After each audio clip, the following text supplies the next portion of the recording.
Mastered Ultra Instinct and Ultra Ego, the state that the gods of destruction cannot reach and the state that the gods of destruction do not wish to tap into.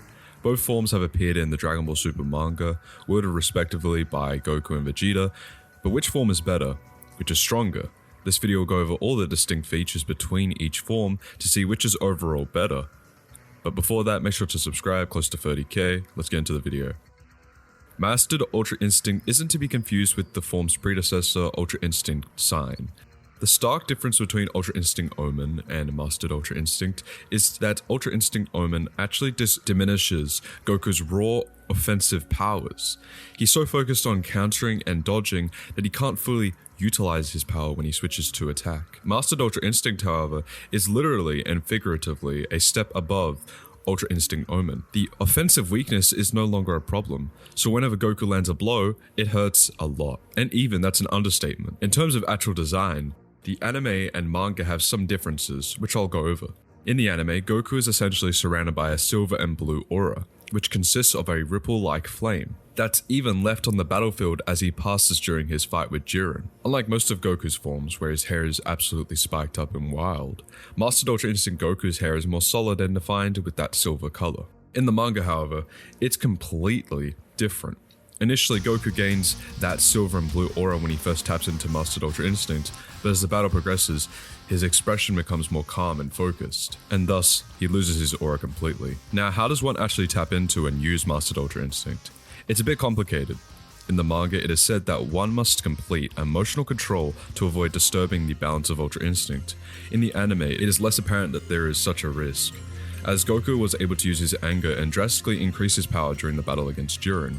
However, it is possible that Goku used his rage without becoming consumed by it, or his sudden and near-death dropout of the form soon after was a direct consequence of channeling his emotions. In the manga, after having copied Beerus, Moro also proved he was able to use perfected Ultra Instinct while thus retaining his emotions. As for abilities of Mastered Ultra Instinct, it's basically just Ultra Instinct Omen but on steroids.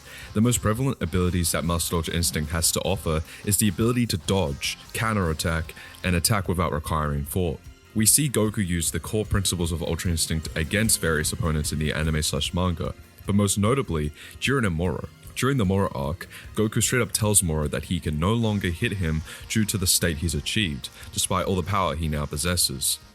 Mastered Ultra Instinct essentially puts Goku on autopilot, no matter who he faces or what attacks come his way. He will automatically react and counterattack in the most effective way possible. But what makes the form even more broken is that Goku is constantly improving and getting stronger as he uses Ultra Instinct, which is already insane considering Saiyans naturally get stronger as they fight, and Ultra Instinct just enhances this tremendously. Every time we've seen Goku use Ultra Instinct in the anime or manga, he is stronger and performs better than last time.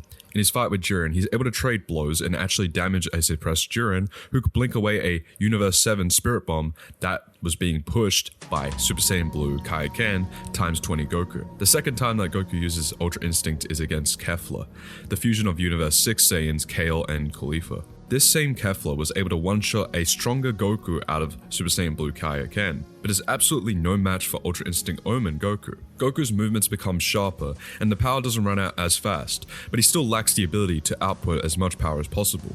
The third time Goku uses Ultra Instinct, his senses are much sharper and blows are stronger, as he's able to take out Jiren out of his suppressed state and cause him to get serious. And of course, the fourth and final time Goku taps into Mastered Ultra Instinct, and as the name suggests, is at its peak of power. Mastered Ultra Instinct also seems to enhance Goku's usual techniques, such as the Kamehameha, as a Super Saiyan Blue Kaioken times 20 Kamehameha wasn't even strong enough to break through Jiren's aura, but a Kamehameha from MUI Goku was enough to not only push back an even stronger Jiren, but it was enough to almost blast him out of the stage. Though of course, this could just be due to the fact that the power difference between Super Saiyan Blue and MUI is just that big. In the manga, it also seems as if Goku is able to outright create a protective avatar that resembles a Susanoo from Naruto. Goku achieved this state through Uub's ki, which was directly transferred by the Grand Supreme Kai and had been thrown by Vegeta. So to put it simply, Uub gave a portion of his ki to Goku, ordered by the Grand Supreme Kai, for Goku to be able to regain Mastered Ultra Instinct. In this form, Goku was overpowering Planet Moro with seemingly no effort, with ease, making him superior to this form of Moro for blatant reasons. He even perception blitzed Planet Moro and went through his spiritual form, one-shotting Moro's crystal. This giant form of Goku's also bestows upon the user's base form the same level of threat avoidance and awareness as Mastered Ultra Instinct. Moreover, it can disintegrate energy blasts, capable of destroying multiple galaxies at ease. Later on in the manga, Goku actually learns how to use Ultra Instinct with his base and lore forms such as Super Saiyan God and Blue. His movements are just as refined as when he's tapped into Ultra Instinct, but not as sharp as we see that Granola is able to land a hit on Goku. Something that also needs to be acknowledged is the sheer increase of durability that Mastered Ultra Instinct grants its user. Goku goes from having a hole punched through him by Moro to becoming so durable in Mastered Ultra Instinct that Moro breaks his hand on impact the moment he punches Goku. Mastered Ultra Instinct is the ultimate form for combat, as Granola's eye allows him to spot vital points and be able to snipe from long-range distances and strike from short-range distances. Despite this ability, Granola states that Mastered Ultra Instinct has no vital points for him to hit. However, as powerful as Mastered Ultra Instinct is, it does come with some drawbacks. That being, it takes up a massive amount of stamina. The power of the gods takes a huge toll on Goku's mortal body, to the point where his back literally explodes from the stress. Over time, Mastered Ultra Instinct also gets less accurate. This is because the stamina that's required to keep the form at its peak is constantly draining throughout the battle. Mastered Ultra Instinct isn't a technique that should be used for overly drawn out battles. It's more suited to quickly adapt to your enemy and finish them off on the spot. And because of this flaw, Granola was able to find a gap in Goku's body and exploit it, thus allowing him to defeat Goku. Now that we've finished covering the abilities and weaknesses of Mastered Ultra Instinct, it's time to talk about Ultra Ego. Now, Ultra Ego is a very interesting case.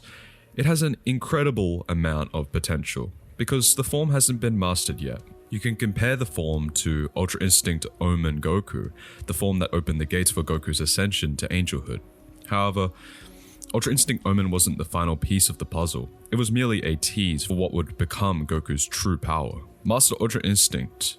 Ultra Ego is essentially the same, except in terms of power, it's far above Ultra Instinct Omen.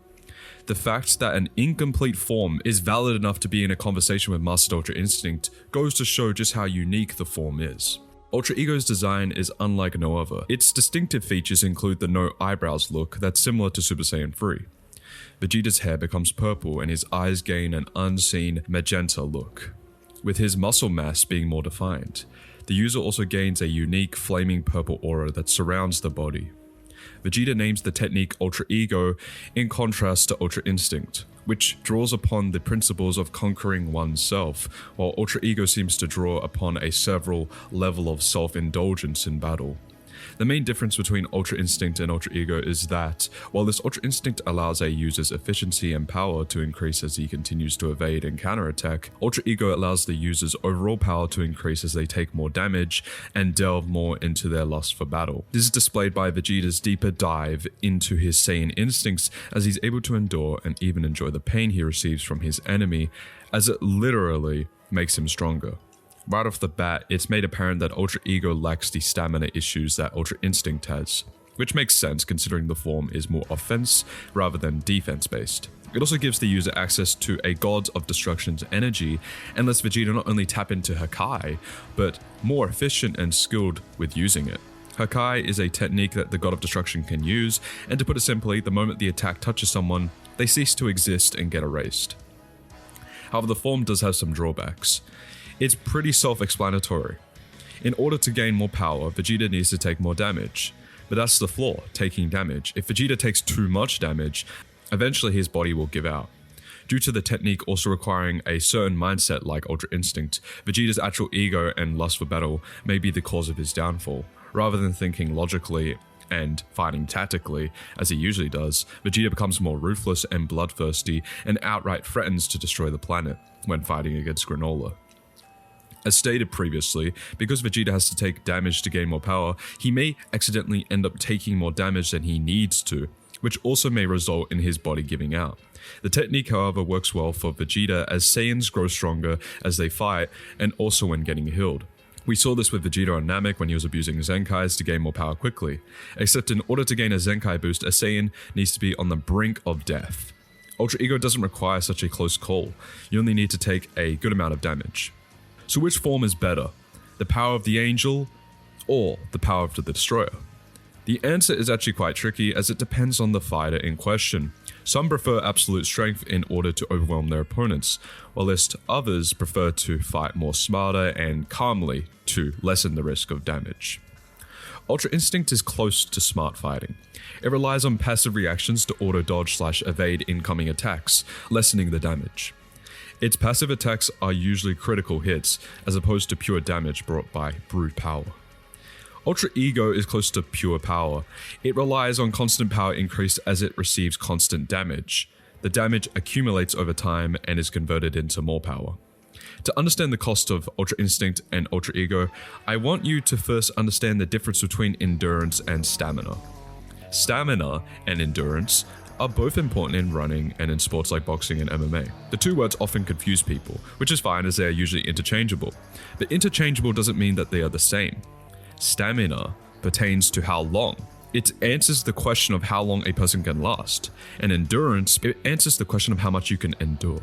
Relating it to Dragon Ball, stamina answers the issue of Ultra Instinct to Goku, while endurance answers the issue of Ultra Ego to Vegeta. Goku's issue with his Ultra Instinct is that it drains too much stamina. The longer he stays in Ultra Instinct, the more his passive reactions become dull. Therefore, Goku is not 100% untouchable. He's untouchable at the beginning, but as the fight drags on, he is losing the accuracy of reactions because his body is getting tired. And we all know that feeling. It's not alien to us. When we are tired, our performance suffers. Whether it's work, studying, etc. When we're tired, we cannot perform to our utmost potential. It's the same on Goku. Goku needs to increase his stamina if he wants to utilize Ultra Instinct's abilities. He needs to prolong the power in him. Let's say Goku's stamina is 100 points. Then let's say Ultra Instinct drains Goku 10 points per second. That means Goku can only fight in Mastered Ultra Instinct for 10 seconds only. After that, he will lose Mastered Ultra Instinct and revert back to his base form. The accuracy of Goku's Ultra Instinct is also relative to the current amount of his stamina. For example, if Goku's stamina is 100 points, then Ultra Instinct's passive dodging rate is also 100%. However, if Goku's stamina drops to 50, then Goku's auto-dodging rate will also drop by 50%. Do you see the relativity here? If Goku's auto-dodging reactions drop by 50%, then that means the enemies that are fast enough to keep up with him can already hit him even if he's in Mastered Ultra Instinct, with thus really contradicting the point of the form. So to address this concern, Whis advised Goku to use Ultra Instinct in his normal form and tried to integrate it along with his other transformations to allow his body to get the hang of it. The logic here is that as Goku's body gets used to Ultra Instinct from his normal state up to each levels of his transformations, he'll be able to prolong the usage of his Silverhead form, and he'll be able to optimize it to its 100% passive abilities in his lower forms, the auto-dodging and attacking. He will be untouchable for a longer duration and unpredictable. For example, if Goku's stamina increases to 500 points, then that means Goku's stamina needs to drop by 250 points just for his Ultra Instinct to dull to 50%. 250 is the 50% of 500. If Goku's stamina increases to 1000 points, then that means Goku's stamina needs to drop by 500 points just to be in 50%. Therefore, the higher Goku's stamina becomes, the longer he becomes untouchable. Increasing stamina is Goku's required training for Ultra Instinct. Vegeta's issue with Ultra Ego is that it depends on how much damage Vegeta could endure. While Ultra Ego's increase in power is boundless and/or infinite, the amount of damage Vegeta could take on is not. Hence, Vegeta can only receive damage as what his body is capable of receiving. For example, let's say Vegeta's HP is 100 points and Vegeta's attack power is 10. If you hit Ultra Ego Vegeta by 40 points of damage, Vegeta's HP will drop to 60, 100 minus 40. But Vegeta's attack power will raise to 50, 10 plus 40. If you hit Vegeta again, let's say this time it's 10 damage points only. His HP will again drop to 50, 60 minus 10, but his attack power will increase to 60, 50 plus 10. Therefore, the stronger the damage, the stronger he gets, plus the damage is also accumulating and is being converted into more power. But since Vegeta's HP is only 100, the highest damage he could receive is 99 points of damage. Any further than that will result to a KO or even death. If Vegeta is in Ultra Ego, receives a damage higher than what he could receive, for example, Black Frieza attacked him with 200 points of damage, the power of Ultra Ego will be neutralized as he took more than he could take on. Thus, to optimize Ultra Ego Vegeta, he needs to increase his vitality so he can tank more damage. By increasing his HP to 200, 300, 500,000, so on and so forth, he will be able to stack more damages and use it to fuel more power in him and use it for his advantage. To train his vitality, Vegeta needs to increase his endurance, the body's ability to endure pain. Increasing endurance is Vegeta's required training for Ultra Ego. So, both stamina and endurance goes hand in hand in most cases, as both stats are important for the body. Usually they're interchangeable, but they are not the same. So in respect to Goku and Vegeta's power-ups, they need to be able to train their respective specialized stats to utilize the power of their forms in order to take the advantage of its benefits. So which one is better? It entirely depends on one's fighting style and different factors. However, for the sake of answering the question, in terms of raw power, Ultra Ego would take it with ease. Its potential for power is theoretically limitless. But then again, it depends on how much endurance the user has. Ultra Instinct, however, arguably has a high potential as it can be used with different forms. Plus, the ability to dodge, attack, and counterattack in the midst of battle is far more useful than having to get pummeled and overwhelm your opponent.